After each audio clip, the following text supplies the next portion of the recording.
How's it going, everybody? It's Grand here, back with another video for you. It's going to be an interesting one, as this is a topic that is intrinsically linked to the self-improvement sphere, and it's one I've been wanting to touch on for a long time. So let's just jump right into it, right? You can't embark on the contemporary internet self-improvement journey, right, without at least becoming acquainted with the idea of NoFap, right? But in case you have been living under a rock for the past decade or so, allow me to break it down for you real quick so that we can all be on the same page. NoFap is basically the voluntary abstinence from jerking it off, beating the meat, as they say, masturbation basically, where you make a point to not do that, basically. And this is something I support for the most part. I'll just get that out of the way there. And without getting too fancy or esoteric about it, I just want to talk about why I more or less support this undertaking and this sort of movement that has been going around lately of quitting pornography, of starting this sort of NoFap journey, and why I would kind of recommend giving all of this a shot, definitely, and why I actually think it is vital to the self-improvement journey. So there's a few different reasons, and the first I'll go over is that these days having self-control is beginning to become more and more of a rare trait, and I've talked about this plenty in my videos that are already out there, that basically in this messed up, upside down modern world we live in, we are just very, very inundated with so many vices. And because of the nature of how a lot of the world, especially the Western world, you could say, we have every opportunity to accept these vices, and many are choosing to do so, and to take the path of least resistance, to just let your gut hang out and crack a beer and eat garbage, smoke, watch porn, jerk off. This is a lot of people's lives these days, my friends, and it's very sad and it's very bad. And I've spoken about how humans are like beasts of burdens in many ways, where even though it seems counterintuitive, when you have some weight to carry, either literally or figuratively, you're actually going to find that you feel happier and fulfilled, because we weren't meant to just be these lazy creatures sitting around doing nothing. And if you look at the people that are living like this, it becomes obvious that, as strange as it may seem, that these are just some of the most miserable people amongst us. You can look at how astronauts, when they go into zero gravity and they don't have to support themselves anymore, their bodies quickly begin to turn to mush, which is why there's like this big emphasis on exercise. There's all these elaborate machines that they have now to exercise with while they're up in space. They have to exercise or else. And while most of us aren't in space, there is actually a similar effect happening right here on Earth because of how easy life has gotten. People's brains and bodies, because of how easy life is these days, are literally turning to mush. If you don't believe me, just drive to your nearest Walmart and spend about an hour walking down, the aisles. You're going to see that almost every other person, and I'm being generous here, is overweight, out of shape, even to the point where they're riding around in these automatic scooters now, not because they're injured or handicapped or anything like that, but because they have literally eaten themselves out of the ability to walk. And this is just how bad things have gotten. And when you look at people who are doing good in this day and age, you're going to find like a common trend between them, which is that instead of giving into their base urges like an animal, they have developed a mastery over themselves, or at least a discipline over themselves, and they have the ability to delay gratification. This is very important. There's almost like an inverse relationship between doing what's immediately pleasurable versus your long-term fulfillment and happiness. Like right now I'm making this video, right? I'm editing, I'm speaking into the microphone. None of this is as pleasurable as just eating Snickers and like jerking off, right? But ultimately it's better because I'm doing the real work that I want to do, and I'm speaking with you guys, and I'm building up my channel, and this is all in the long run infinitely more rewarding than just taking the easy way out, because when I'm doing that, I feel like a bum and it's hard to live with myself. So this is one of the main reasons why I support NoFap, because you begin to build a sense of self-control. And for me at least, I'm either going down the righteous path or I'm going down the degenerate path, right? It's usually one or the other. And like when I can get something under control and I feel that agency over myself, it's almost like other things begin to fall into place almost naturally. Another reason I support NoFap is because I truly believe that for many, it's a cope, right? This jerking off, this porn, all this, it's a cope. And if you ask someone or you ask yourself, would I rather be the guy who goes out and socializes and meets real women and has real experiences, or would I rather just fap off? I think most of us would say they would rather have the real thing. So it's a way of just taking the easy route, right? And as you go down this journey of not watching all this porn, not beating your meat whenever you want, you're going to realize that you want the real thing, right? So, you try to get it and then you see, oh crap, like I have a lot of work to do. I need to get to work on being the person who can actually get the real thing. This is the part that's so important, right? You realize that you need to stop watching porn because porn is the number one facilitator of this coping lifestyle, where instead of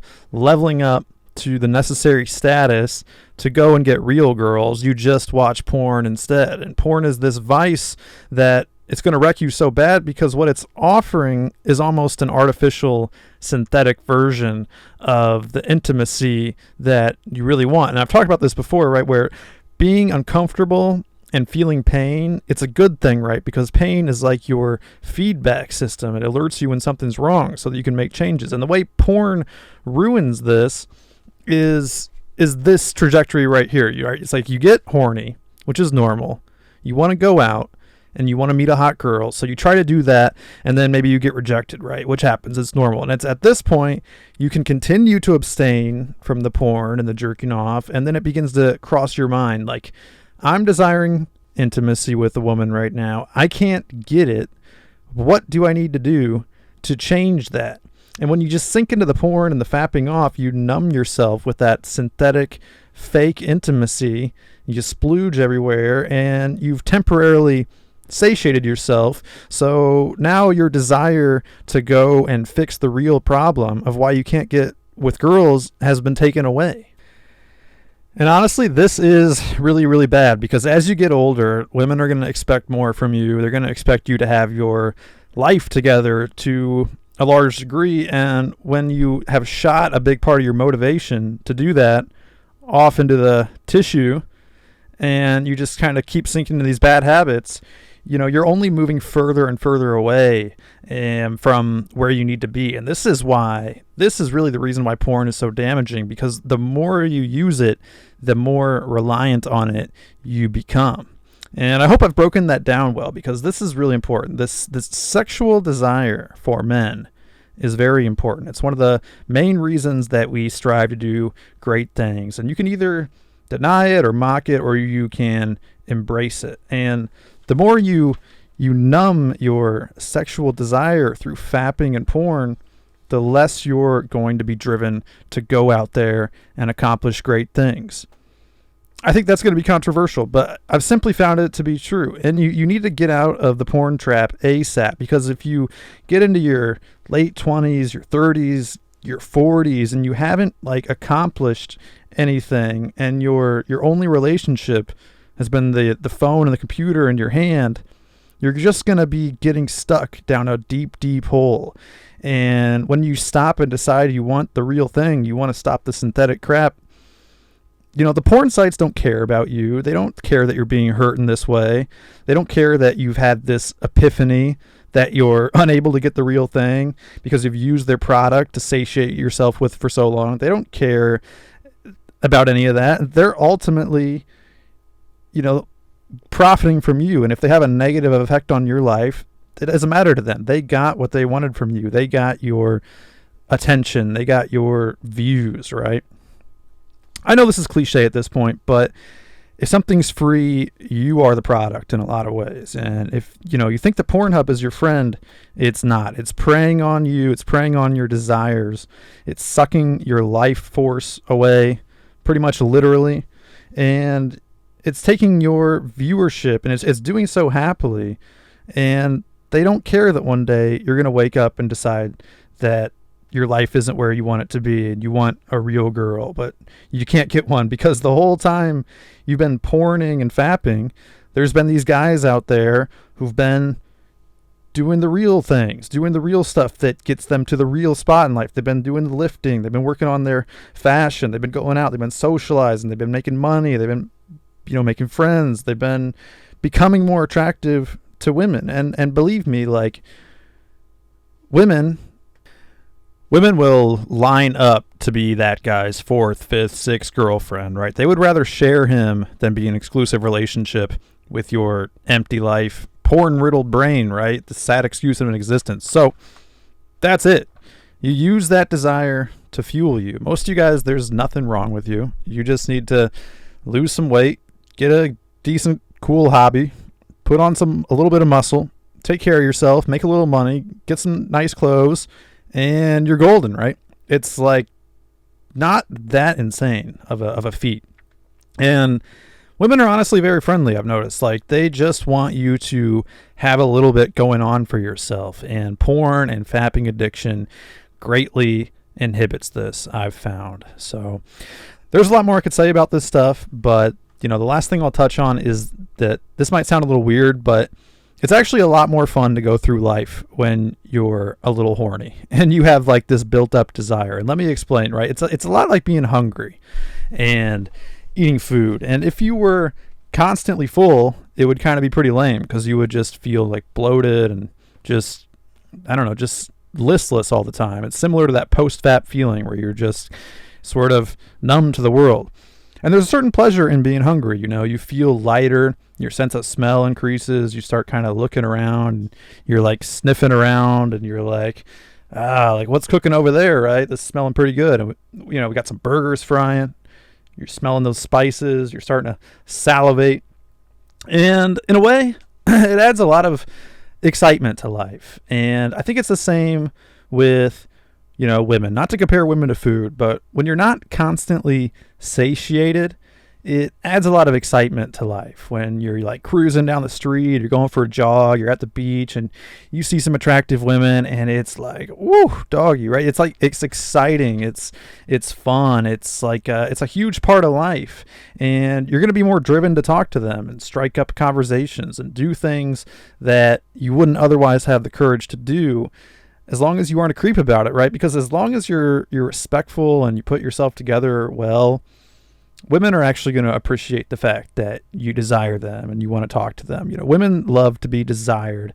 And the men who really kind of go on this journey of like getting their life together and being brave and social, these kind of men are becoming fewer and farther in between. So there's not really a lot to be afraid of there. Like, as long as they can tell that you're putting in some effort, it's coming from a good place, of course, they're not going to want you to like this. They're not going to want this overweight guy with the neck beard and the World of Warcraft shirt on.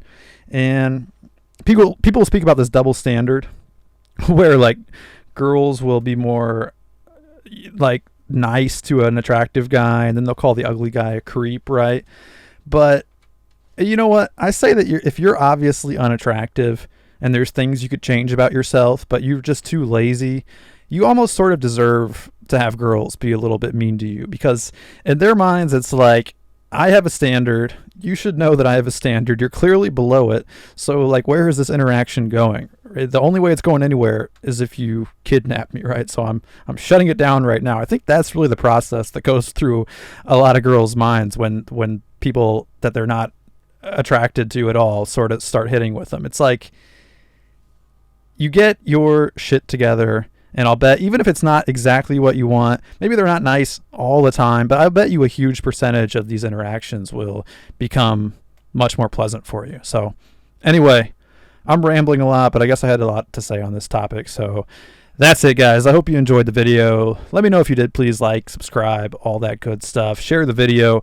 Please leave a comment and let me know what you think. And if you could, I'll always say that the number one best thing you could do for me right now to support me and support the channel is to head on over to x.com, formerly known as Twitter, and follow me there, because I think there's a little bit of a synergistic effect. As I grow my following over there, it helps this channel. As I grow over here, it helps there. So that would be a great thing to do to support me. And it's just kind of fun to post over there. I'm not always doing super serious self-improvement stuff, just kind of talking about whatever. That's going to be the best place to interact with me. So that's it. Thank you guys so much. I will talk to you soon again. See you later. Bye.